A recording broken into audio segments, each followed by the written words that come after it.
should never have kissed her. The moment she opened her eyes in that hospital room, the first thing she asked was my name. The second thing she asked was why my lips had been on hers. The room went dead silent after that. Her chief of staff froze near the window.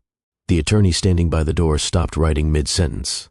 Even the doctor looked at me like he was waiting to hear whether I had just confessed to something unforgivable.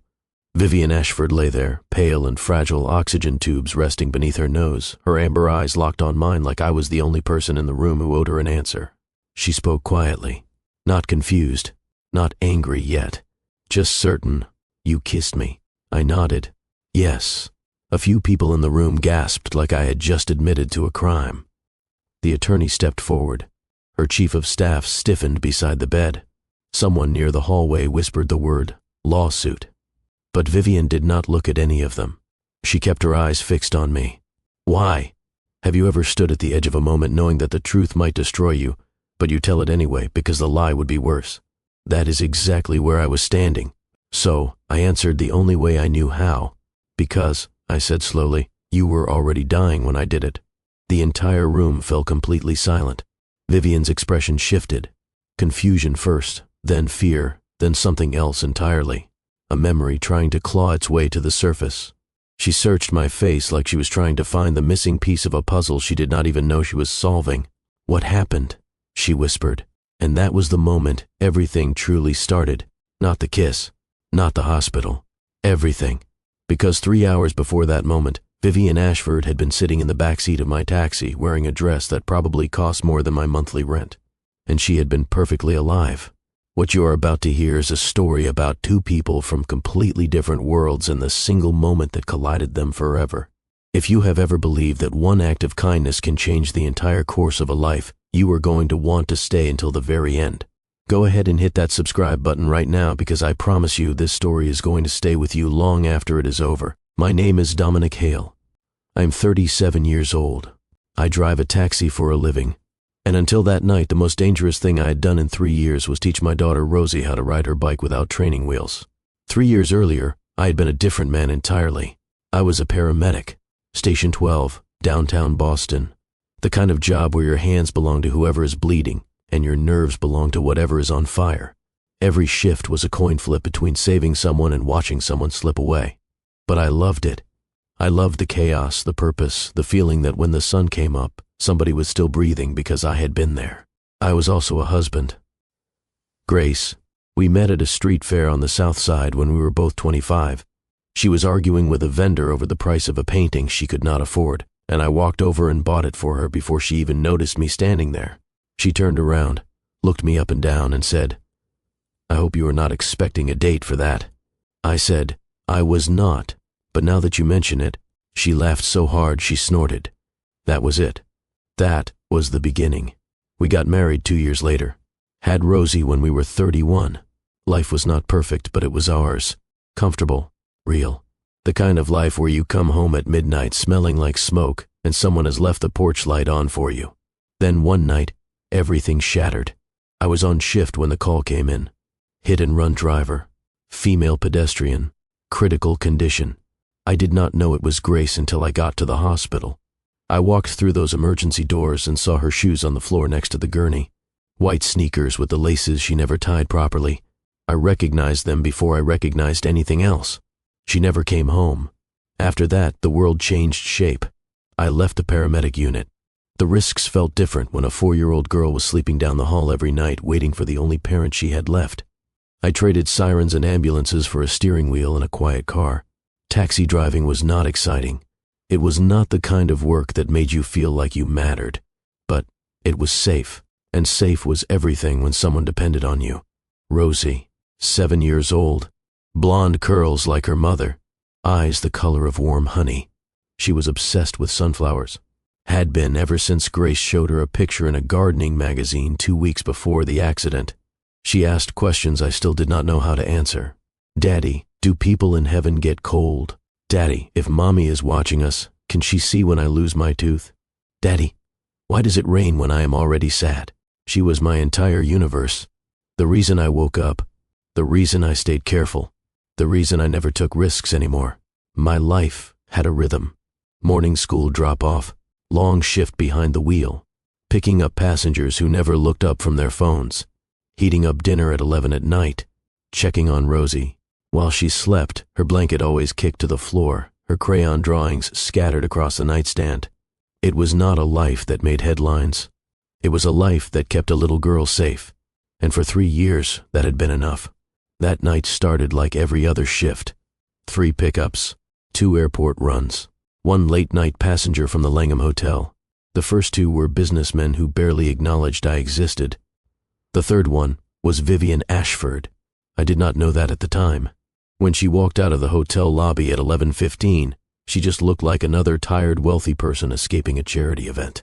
Emerald dress that caught the light under the hotel awning, heels in one hand, expression that said she had spent 4 hours pretending to enjoy conversations she could not care less about.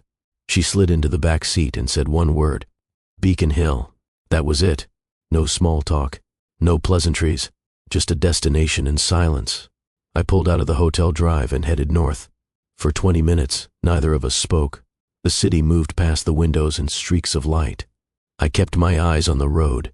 She kept hers on the window. Just a driver and a passenger, 2 strangers sharing the same air for a little while before going back to their separate lives. Then she spoke again. Can you pull over up ahead? There was a coffee cart on the corner, the kind that survives off night shift workers and people who are not ready to go home yet. I pulled to the curb. She stepped out, bought a latte, and came back looking like someone who had finally escaped a very long day. She wrapped both hands around the cup like she was cold even though the night was mild. She took a sip and leaned her head back against the seat. For about 30 seconds, she looked peaceful, like a person instead of whatever she had been performing as all evening. Then everything changed. I saw it first in the rearview mirror. The cup slipped from her fingers. Hot coffee splashed across the leather seat. Her hands flew to her throat. Her eyes went wide. At first it looked like choking. Then I heard the sound. That terrible wheezing gasp. Air trying to get in and failing. A sound that turns your blood cold if you have ever heard it before. I knew what it was instantly. Anaphylaxis. Severe allergic reaction. Something in that latte. A trace of something her body could not tolerate. In the paramedic unit, I'd seen it 3 times. Every single time someone had an EpiPen ready. This time, there was nothing. I slammed the car into park and threw open the back door. Vivian. She could not answer. Her lips were already turning a shade of purple that made my stomach drop. Her hands clawed at her purse, desperately searching for something that was not there. I grabbed the bag and dumped everything onto the seat. Wallet, phone, lipstick, keys, compact mirror. No EpiPen. She had forgotten it. I pulled out my phone and dialed 911. The dispatcher was calm, professional, the way they are trained to be when someone on the other end of the line is watching a person die. Ambulance is en route. Estimated arrival, 8 minutes. 8 minutes. I looked at Vivian Ashford. Her breathing had almost stopped. Her chest barely moved. Her eyes were rolling back and her body was starting to go limp against the seat. She did not have 8 minutes. She might not have had 2. I made the decision without thinking. Paramedic training never really leaves you. It lives in your hands, your instincts, the muscle memory that does not care whether you are wearing a uniform or a taxi driver's jacket. I tilted her head back, cleared the airway, pressed my mouth against hers. Not a kiss, a lifeline. I forced air into her lungs. Then again. When her chest stopped rising, I started compressions. 30 pushes, hard and steady. Then 2 more breaths. Come on, 4 minutes. That is how long I fought for her life, in the back seat of a taxi parked on a dark Boston street. 4 minutes of sweat and fear and counting and refusing to stop. My arms burned. My hands shook. But I kept going because stopping meant accepting something I was not willing to accept. When the ambulance finally arrived, the paramedic jumped out, checked her pulse, and looked at me. She is alive. The relief hit so hard my legs nearly buckled beneath me. I leaned against the side of the car and pressed my hands to my knees and tried to remember how to breathe normally. They loaded her onto a stretcher and into the ambulance. I followed it to Massachusetts General without even making a conscious decision. My body just drove. 3 hours later, I was sitting in a plastic chair in a hospital waiting room that smelled like disinfectant and bad coffee. The adrenaline had faded. The reality had not. My phone buzzed. A message from Rosie. She had stayed up past midnight again. My mother-in-law could never enforce bedtime rules. The picture she sent was a crayon drawing. 2 stick figures standing in front of a house. One tall, one small. Yellow curls on the small one. A big red door. Underneath, in wobbly handwriting, it said, "Me and Daddy." I stared at that drawing for a long time. That was my whole world on a piece of paper. I stood up. Vivian Ashford had an army of people to take care of her. She did not need a taxi driver sitting in a hospital waiting room at 3 a.m. I was about to leave when the doors at the end of the corridor burst open. Lawyers, assistants, bodyguards, the kind of people who move fast when billions of dollars are involved. A woman in a tailored charcoal suit walked directly toward me. Helena Marsh, Vivian's chief of staff. She was polished, controlled, and looked at me like I was a variable that needed to be managed. She thanked me politely. Then she slid a stack of documents across the table. Non-disclosure agreement. They thought I might sell the story. Taxi driver saves billionaire heiress. That was a headline somebody would pay for. I pushed the papers back across the table. I do not want anything. She looked genuinely surprised. Like the concept of wanting nothing did not compute. You saved Miss Ashford's life. I shrugged. She was dying. I knew how to help. I stood to leave. That is when I heard a voice from down the hallway. Weak, barely louder than the hum of the fluorescent lights above us. Dominic. Every person in that corridor turned. Vivian Ashford was awake. She had read my name from the taxi license mounted on the dashboard partition. She had heard everything I just said, and she was asking to see me. I did not know it then, but that single request was about to destroy the quiet life I had built and change my daughter's future in ways I never could have imagined. When I stepped into Vivian's hospital room, the first thing I noticed was how small she looked. 3 hours earlier, she had been a commanding presence in the back seat of my car. Elegant, controlled, the kind of woman who seemed completely at home in a world I had only ever seen from the outside looking in. Now she looked human. Her dark hair spread across the white pillow. Tubes connected to a machine that hummed softly beside the bed. Flowers had already started arriving, filling the room with color that felt strange in a place built for emergencies. But her eyes were sharp, amber and steady, and watching me like I was the answer to a question she had not finished asking. "You stayed," she said. It was not a question. "I just wanted to make sure you were okay." Helena Marsh stood near the window with the same cautious expression she had worn in the hallway. Lawyers hovered near the door like shadows that did not quite want to enter the room. Vivian ignored all of them. She looked at me like I was the only person there. "Tell me what happened." So I told her. I told her about the coffee cart, the moment the cup slipped, the way her hands had gone to her throat. I told her about dumping out her purse and not finding the EpiPen. I told her about the dispatcher saying 8 minutes. I told her the truth without softening it because she did not seem like a woman who wanted soft edges.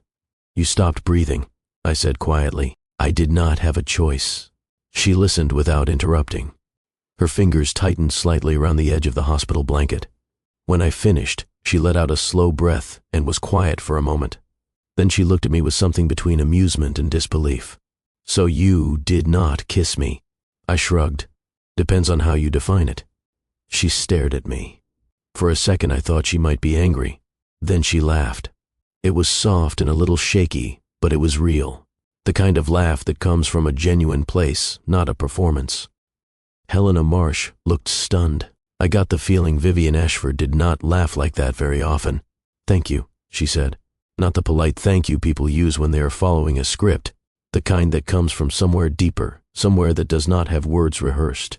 "You saved my life." I did not know what to say to that. So I did what I always do when things get uncomfortable. I told the truth. I was just doing my job.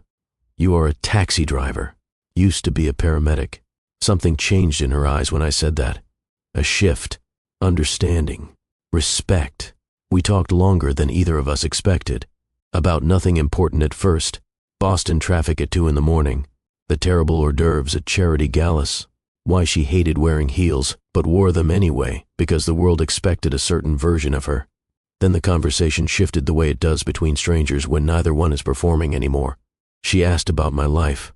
I told her about Rosie, my daughter, 7 years old, blonde curls like her mother, obsessed with sunflowers, too curious for her own good.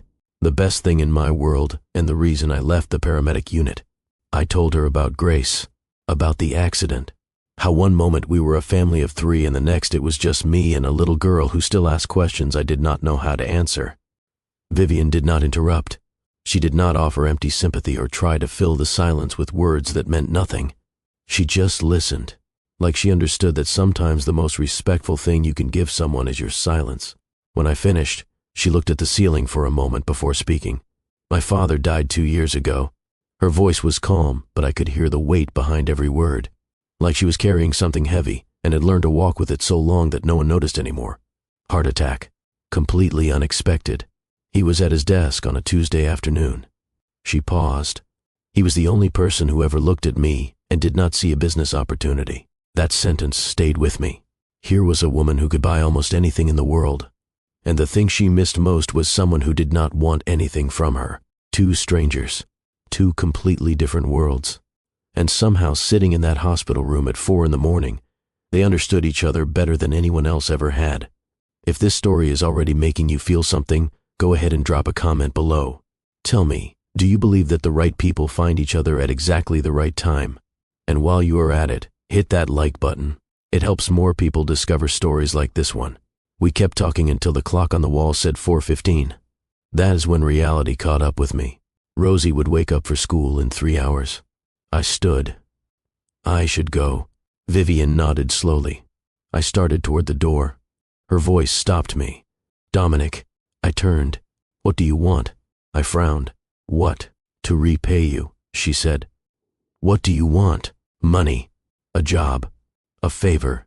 Those were the answers people usually expected in a moment like that. Instead, I said the only thing that came to mind. You could come meet my daughter sometime. Vivian blinked. Rosie loves sunflowers, I said. She has been fascinated with them since she was 4. She has only ever seen them in library books. For the first time since I met her, Vivian smiled fully. Not the practiced smile of a woman who ran a billion-dollar company. Something real. Something warm. My mother kept sunflowers in every room of our house, she said softly. Then maybe you could tell Rosie about that. She looked at me for a long moment. Then she nodded. That was it. No contracts. No promises. Just a strange, honest conversation between 2 people who had no reason to trust each other but somehow did anyway. 3 days passed. Life returned to normal, or at least the version of normal I understood. Driving passengers, helping Rosie with homework, trying not to think too much about the billionaire heiress whose life had collided with mine for a single strange night. Then the envelope arrived. It was waiting for me at the dispatch office. Cream-colored paper, heavy, the kind people with money use for invitations. Inside was a single card. Rosie Hale is invited to a private tour of the Boston Botanical Garden this Sunday. At the bottom were 2 handwritten letters. VA. My first instinct was to throw it away. That world was not ours. Private tours and botanical gardens belonged to people who did not worry about grocery bills or whether the electric company would accept a late payment. But Rosie found the envelope before I could make that decision. Her eyes went wide. Daddy, do they have real sunflowers there? That was the end of the argument. Sunday morning, we took the bus across the city. Rosie pressed her face against the window the entire ride. Everything fascinated her. Street musicians on the corner of Boylston, a woman walking 4 dogs at once, a pigeon that sat on a fire hydrant like it owned the entire block. She narrated all of it in that breathless voice children use when the world is still brand new. When we reached the garden entrance, Vivian was already waiting. She looked different than she had in the hospital. Healthy, relaxed, no emerald dress, no heels, just jeans and a cream-colored sweater, her dark hair loose around her shoulders. For the first time, she looked like someone who might actually belong in a normal morning. Rosie hid behind my leg when we walked up. Most adults would have looked at me first, made small talk, tried to impress the parent. Vivienne surprised me. She crouched down so she was eye level with Rosie. What do you like to draw? Not how old are you? Not what do you want to be when you grow up? What do you like to draw? The one question that told a child, I see you and I am interested. Rosie warmed up immediately. She pulled a folded paper from her coat pocket, a drawing she had made the night before. 2 stick figures, a house, a bright red door. A sun in the corner with long crayon rays stretching across the sky. Vivian studied it carefully. Not the polite glance most adults give children's art before changing the subject. She really looked at it, examined the colors, traced the lines with her eyes. "That is beautiful," she said. "I love the door." Rosie beamed so hard I thought her face might crack. We spent the afternoon walking through the greenhouse. Vivian showed Rosie orchids and ferns and plants from countries I could not pronounce. She knew the name of every species. She told Rosie stories about her mother's garden, about the summer she spent learning to grow herbs on a rooftop in Manhattan, about the time her father accidentally killed an entire row of tomato plants by overwatering them. Rosie laughed at every story. She asked 100 questions. She held Vivian's hand without being asked, the way children do when they have decided someone is safe. When we reached the sunflower section, Rosie pressed both hands against the glass. Golden petals stretched toward the ceiling lights like they were reaching for a sun that was not there. Tall stalks with broad green leaves. Row after row of them, bright and alive and impossible. Rosie whispered without turning around. "They are even more beautiful than the pictures." For a moment, everything felt peaceful, simple, like three people enjoying a quiet Sunday in a greenhouse full of light. I watched Vivian watching Rosie, and something shifted in my chest. Not romance. Not yet. Just recognition. She was good with my daughter. Genuinely good. Not performing. Not checking a box. She was present, and I had not seen Rosie this happy since Grace. That thought caught me off guard. I pushed it away. That moment did not last, because someone had been watching us, and by Monday morning, a photograph of the three of us was everywhere. Front pages, websites, social media. Billionaire Heiress spotted with mystery man and child. The story spread through Boston faster than a winter storm. My phone started buzzing before I finished my morning coffee. By noon, my boss called me into his office. He did not yell. He did not need to. "You understand our clients value discretion." I nodded. "You are suspended." Just like that. No pay, no benefits, no discussion. I walked out of the building and stood on the sidewalk and tried to calculate how long I could survive. Rosie's tutoring cost $200 a month. Rent was due in 2 weeks. My savings would last maybe 6 weeks if I stretched every dollar until it screamed. My phone rang before I even reached the crosswalk. "Vivian," I answered. Her voice was shaking. "I am so sorry." She apologized over and over. She had not known photographers were there. She said she would fix everything. She said she would make it right. Then she offered me a job. Personal driver. Double my salary. Full benefits. I did not even let her finish. No, silence on the other end. I am not a charity case. That is not what this is. Yes, it is. My voice was calm but firm.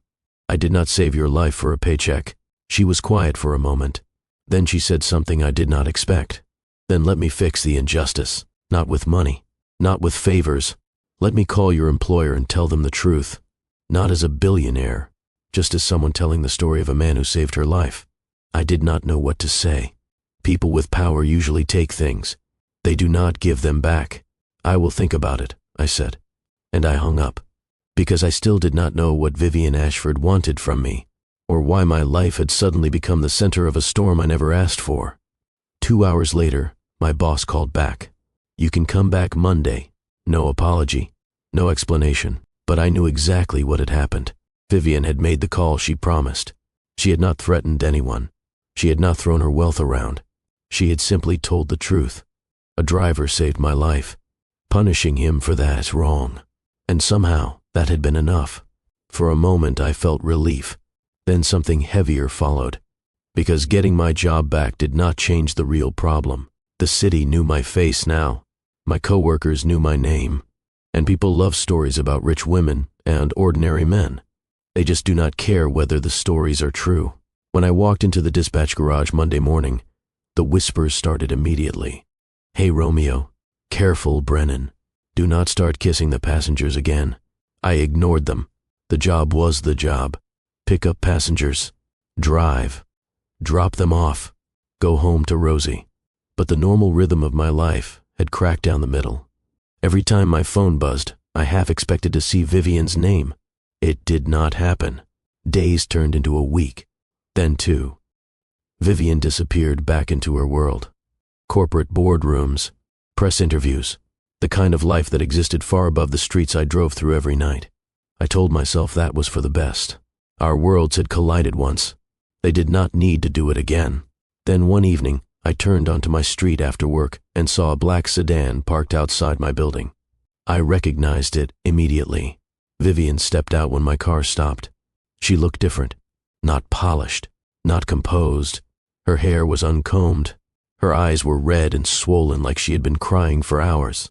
She stood there in the cold night air looking like a woman who had run out of places to go. "I did not know where else to come," she said quietly. Every sensible part of my brain told me this was a terrible idea. This woman brought chaos into my life. Newspapers, photographers, problems, but I also recognized something in her face. Loneliness, the same kind I had felt the night Grace died. The kind that sits in your chest and makes the whole world feel empty even when you are standing in the middle of it. I unlocked the building door. "I have got tea." My apartment was not impressive. Small kitchen, old radiator that clanked when the heat kicked on, 2 chairs at a table that had seen better decades. Rosie's drawings taped to every surface that would hold tape.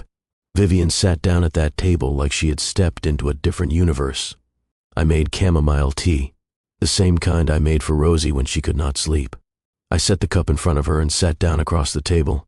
For a while, neither of us spoke. Rain hit the window in a steady rhythm. The radiator clanked. Somewhere below us, a neighbor's television played through the thin walls. Then Vivian started talking. She told me about her Uncle Preston, about the board meetings that had become battlefields since her father died, about the corporate war being waged behind closed doors for control of a company her father had spent his entire life building. She spoke carefully, like someone pulling stitches from a wound that had not finished healing. Then she told me something else, something that explained the depth of the sadness in her voice. Her ex-fiancé had been working for Preston the entire time. Their entire relationship, the engagement, the wedding plans, all of it had been a setup, a corporate strategy. The man she thought loved her had only ever been trying to gain control of her company. Vivian finished speaking and stared at the cup of tea in her hands like she was looking through it. "Everyone wants something from me," she said. I leaned back in my chair and looked at her. "Well," I said, "you have come to the wrong place for that." She raised an eyebrow. "You want nothing." I shrugged. "I have got what I need. Rosie, this apartment, it is enough.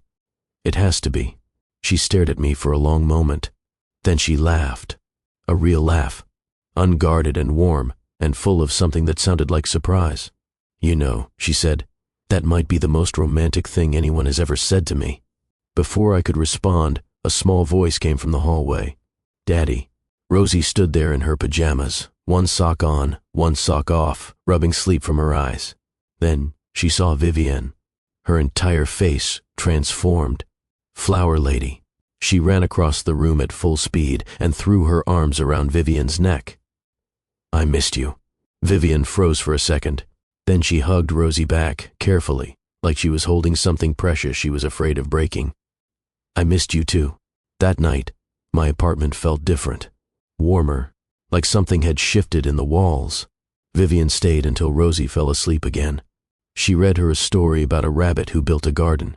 Rosie was out cold before the 3rd page. When Vivian stood to leave, I walked her to the door.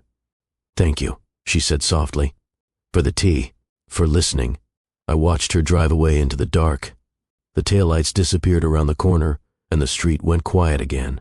I should have known the peace would not last. The next morning, another photograph hit the internet. Vivian Ashford leaving my apartment building, 6 in the morning. The headlines were worse this time. Billionaire heiress in secret relationship with taxi driver. The comments were brutal. The assumptions were uglier. My boss called before I even finished making breakfast. "You are fired." No suspension, no discussion, just gone. 10 minutes later, Rosie's school called. Parents were complaining. They did not want their children around that situation. They suggested I consider moving her to a different school. I hung up the phone and sat in the kitchen in complete silence. The crayon drawings on the walls stared back at me. Rosie's cereal bowl sat on the counter where she had left it that morning, a ring of milk at the bottom. Everything I had built since Grace died was falling apart. My job, my daughter's school, our stability, All because I had helped someone. All because I had done the right thing. Right now, Dominic has lost everything. His job, his daughter's school, his stability. All because he chose to save a stranger's life. Have you ever done the right thing and been punished for it? If this story is hitting you in the heart right now, share it with someone who needs to hear that doing good still matters in this world. And make sure you are subscribed, because what happens next, I promise you, you will not see it coming. Vivian showed up that afternoon. I did not let her inside. I spoke through the intercom. You cannot come here anymore. Her voice cracked through the speaker. Dominic, please. My life is falling apart because of me. I can fix this. I do not want you to fix it. There was a long silence. Then I heard her crying. Quiet and restrained. The kind of crying that belongs to someone who has learned to break silently so no one hears. I am sorry, she said. I know, but sorry did not change anything. I stood by the window and watched her walk slowly back to her car. She stood beside it for a moment with her hand on the door, not opening it, just standing there like she was waiting for something she knew was not coming. Part of me wanted to run downstairs. Part of me knew that would only make things worse. She got in the car and drove away. 3 days later, Vivian called a press conference. Every news station in Boston showed up expecting a scandal. Cameras flashed. Microphones crowded the podium. The media smelled blood, and they were ready to feast. Instead, Vivian gave them the truth. She stood behind that podium looking calm and steady and told them about the allergic reaction. The coffee cart. The ambulance that was 8 minutes away. The man who had been driving her that night and had saved her life in the backseat of his own car. The man who, when offered money and contracts and favors, had pushed every single one of them back across the table and said, I do not want anything. She told the truth clearly and without performance. And for the first time, the city stopped looking at the headline and started seeing the story underneath it. Then she announced something else. A foundation, a fund to support single parents struggling to survive, named after her mother, the Ashford Family Initiative. She described its mission in her mother's words her father had repeated to her as a child. The measure of a person is not what they accumulate, but who they lift when no one is watching. Dominic Hale's name was never used as publicity, but everyone understood who had inspired it. Within a week, the truth about Preston Ashford came out. He had been the one leaking the photographs. He had been the one feeding stories to the press. He had been trying to destroy Vivian's reputation so the board would lose confidence and hand him control. The board saw the evidence. They forced Preston to resign. Vivian kept control of the company, but she did not celebrate. That same evening, she drove back to my street. She did not knock. She did not buzz the intercom. She just stood outside the building in the fading light, waiting. Rain had started to fall. Not heavy, just enough to make the streetlights blur. I watched her from the window for a long time. She looked smaller than I remembered, like the fight had drained everything from her. She was not performing anymore. She was not the billionaire or the CEO or the heiress. She was just a woman standing alone in the rain, hoping someone would come outside. I went downstairs. She looked up at me. Her eyes were red. Her voice was barely steady. I am not here to ask for anything. I just wanted to know if there is any chance I could still be part of Rosie's life. I stood there looking at her, and I did not know what to say. I opened my mouth to speak, but before any words came out, the apartment door behind me burst open. Rosie ran outside barefoot. She grabbed Vivian's hand with both of hers. Come see my new drawing. I made the sun even bigger this time. She dragged Vivian toward the building without waiting for permission. Vivian laughed through her tears as she followed, stumbling slightly on the wet steps. I stood there watching them disappear through the door. The rain fell around me. The street was quiet. Maybe life was not as simple as I wanted it to be. Maybe sometimes chaos brings the right people into your world at exactly the wrong time. Maybe sometimes the storm is not there to destroy you. It is there to wash away everything that has been keeping you from what you actually needed all along. I walked inside. I closed the door behind me. And for the first time in 3 years, my apartment felt like something more than a place to survive. It felt like a home. 6 months later, I stood in a room full of people wearing suits and expensive watches. Most of them looked deeply uncomfortable kneeling on carpet. Lock your elbows, I said. Press hard. You are not going to hurt them. If the heart is already stopped, broken ribs are the least of their problems. The man in front of me nodded nervously and pushed down on the CPR dummy's chest. Count out loud. 30 compressions, then 2 breaths. The room echoed with the uneven rhythm of people practicing something they hoped they would never have to use. It still felt strange standing there. A year ago, I'd been driving a taxi through Boston traffic at 2 in the morning. Now I was running the emergency response training program at Ashford Enterprises. I had not taken the job because of Vivian. That had been important to me. I applied, interviewed, competed against other candidates. My old paramedic records helped. So did 10 years of emergency medical training. The decision was made by a hiring board that included people who barely knew Vivian existed. For the first time in months, something in my life belonged completely to me. When the session ended, the employees filed out slowly. One of them paused at the door and turned. "Thanks. You might have saved someone's life today." I shrugged. That is the idea. When the room emptied, I packed my notes and headed downstairs. My phone buzzed before I reached the lobby. A text from Vivian. "Dinner tonight. Rosie says she has something important to show us." I smiled before I realized I was doing it. Thursday had become our routine. Vivian did not move into my apartment. That had been her decision, and I respected it. "This is not a fairy tale," she told me once. "We build things slowly. We build them right." So every Thursday, she came over for dinner. She had learned to cook simple meals. She burned rice more than once, set off the smoke alarm twice. Rosie loved every single minute of it. She would sit on the kitchen counter and narrate Vivian's mistakes like a tiny sports commentator. "Oh no, she dropped the spatula again. Daddy, is the smoke alarm supposed to do that?" And slowly, carefully, like a plant growing toward light it cannot see, Vivian became part of our life. Not as a billionaire, not as a guest, just as Vivian. The woman who showed up on Thursdays with grocery bags and a determination to make something edible. When I got home that evening, Rosie was already waiting by the door. She grabbed my hand and pulled me toward the kitchen. "You are late. It is 5 minutes. That is late." Vivian stood at the stove looking both proud and slightly terrified.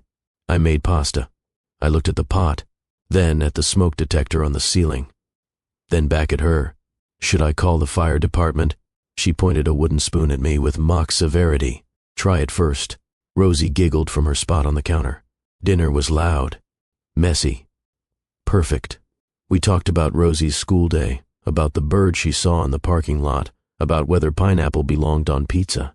Rosie argued yes with the passion of a trial attorney. Vivian sided with her. I was outnumbered and did not mind at all. After we finished eating, Rosie disappeared into her room.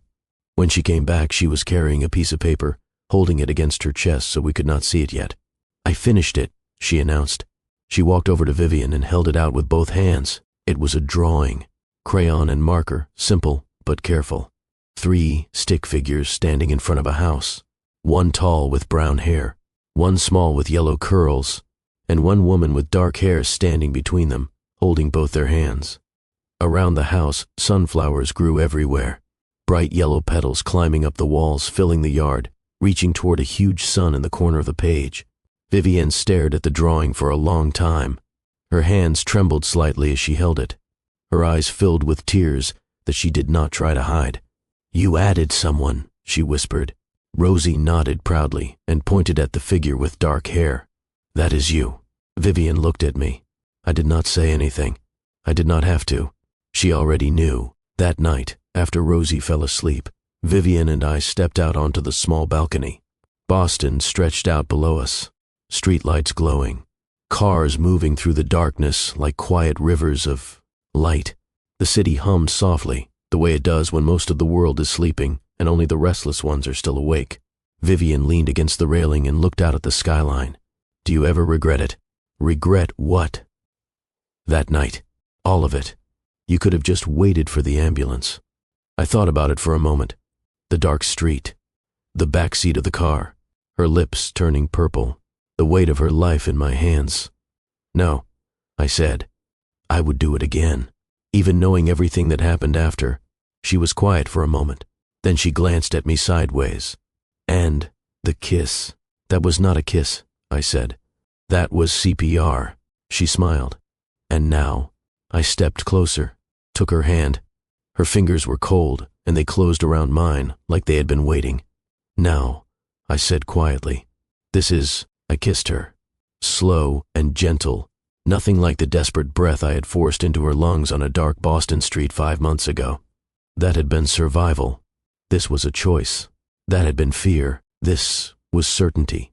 Inside the apartment, Rosie turned over in her sleep. The drawing hung on the wall beside her bed. 3 stick figures standing together in front of a house with sunflowers growing all around it. A father, a daughter, and the woman who had somehow found her way into their lives when none of them were looking. Vivian rested her head against my shoulder. The city hummed quietly around us. The rain had stopped, and the sky was beginning to clear. For 3 years, I had believed my life ended the night Grace died. That the best parts were behind me, and all that was left was keeping Rosie safe and getting through each day without falling apart. But life has strange ways of continuing. Sometimes it starts again in the back seat of a car. Sometimes it starts with a child's drawing. And sometimes it starts with a kiss that was never meant to be one. Vivian looked up at me. "Funny thing," she said softly. "What? You saved my life that night." I shook my head. "Not exactly. What do you mean?" I looked toward the bedroom where Rosie slept, her blonde curls spread across the pillow, her drawings surrounding her like a gallery of everything she loved. Then I looked back at Vivian. "You saved ours too," she smiled. And I understood something standing on that balcony with the city stretching out before us, and the sound of my daughter breathing peacefully on the other side of the wall. Some kisses bring someone back to life, but the rare ones start a whole new one. She stayed, and that changed everything. If this story moved you, if it reminded you that kindness and integrity and love still have the power to change everything, then do me a favor, hit that like button. Leave a comment telling me what moment hit you the hardest. Share this video with someone who needs to believe in love again. And if you have not already, subscribe to Infinite Love Tales by Mr. White and turn on that notification bell. Because every week we bring you stories like this one. Stories that prove the most powerful thing in this world will always be the human heart. I will see you in the next one.